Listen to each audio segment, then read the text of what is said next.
So sad, guys. On the 23rd of July 2022, this guy called Paul was brutally stabbed to death by his girlfriend.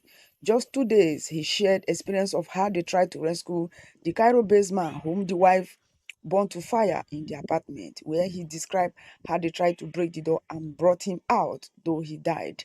And then he captioned it, "If I cheat, leave me go. I beg, it's not a do or die thing." But unfortunately, he became a victim of such an evil circumstance. His girlfriend, Favor, who he was in relationship with, was so jealousy of seeing him with another girl or with other girls. Actually, it wasn't stated how long they've been dating, but it was said that Favor became so obsessed of the relationship, she became so toxic and insecure about the relationship.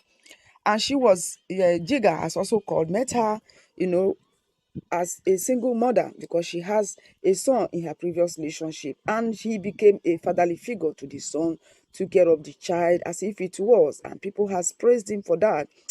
He even rented an apartment for Favor, as it was said, and enrolled her back to school, took care of her son in all ways, very responsible and reliable as he was described. But this type of caring will be attracting other side girls, side chicks, or be attracting other people. And for this reason, Favor became so obsessed, so jealousy that she doesn't want even to see anybody around him, especially the female friends. As it's said that she controls his mobile phone, controls his DM, replies people, especially the female ones, even being rude and at times block their DM, block them from getting, contacting Jigga. And Jigga has been complaining to his friend. This has not been going well with them. She was so insecure, and it was said there was a day she received a tip off that Jigga was seen with another girl, and she boarded a bike, went to that place for the side chick, smashed Jigga's windscreen, smashed it to pieces, fight Jigga himself, and it was said she pulled him on his private part. And at this point, I think Jigga wanted to call it a quit, and he began to complain bitterly to his friends. So on this fateful day that Favor stabbed him to death, it wasn't really sure if it was the day they had that fight or another day. Then it was said that Favor visited him, and there was this noisy argument, and all of a sudden everyone went silent, and their friends thought maybe they are trying to resolve their issues. And then all of a sudden, Favor walked out of the house majestically with her makeups intact, no stain of blood and whatsoever. And then friends to this guy, Jigga, as it's also called, became suspicious. Something is wrong. Something is fishy. There's something not adding up, because it's very unusual that Favor would visit Jigga without him seeing her off with his car, or accompany her back to her place. So they decided to go and knock at the door of Jigga, and there they saw him lying in a pool of blood with his entire intestines gushing out. Wow, what happened? How managed? How was she able to get, her way? But I think this screenshot you are watching must have triggered something, because it's like Jigga this time wants to leave her, and she must have seen this screenshot, of Jigga chatting with somebody else, of how he will now want to call it a quit with her. Perhaps it must have been a catalyst. So finally, after stabbing him to death, Favor now ran away. It was said that after she stabbed him to death, she waited for him in the apartment for him to finally die before she moved out of the apartment. But it's very funny. How possible would she have done this without Jigga being able to defend himself, or at least to block the punches of the knife to an extent? What happened?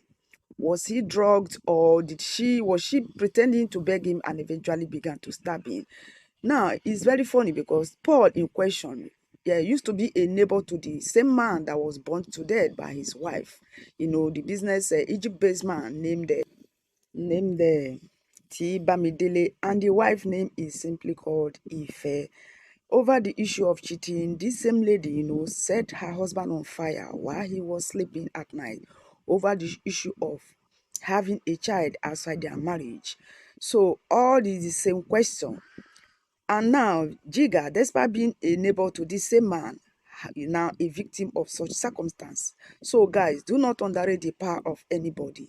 Be very careful if you know you are in any relationship that threatens your life. Any form of toxic relationships, please, I do beg you to quick. If Jiga has seen this coming, he would have, of course, defended his life. But now it's too late to cry. The head had already been cut off. And who knows, if Jiga's friend weren't around, or he lives alone, perhaps his body would have started decomposing. People would have known, you know, by the emitting of offensive odor. So, uh, Favor was finally caught in Benin when she was trying to escape. This happened in Auchi, actually, according to sources. So, it is his knife she stabbed this guy with. I mean, this could be so heartless, heartless, heartless, heartless. So, she has been caught and already in police custody.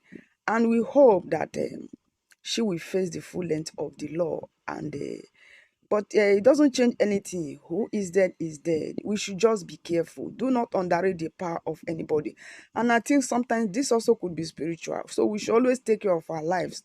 Take care of ourselves, physically and spiritually. Everything is not, it's not about, relationship, being in relationship, dating and dating, just dating anybody and end your life. Well, let's hope for the update. For now, the police has nabbed her. So sad, guys. On the 23rd of July,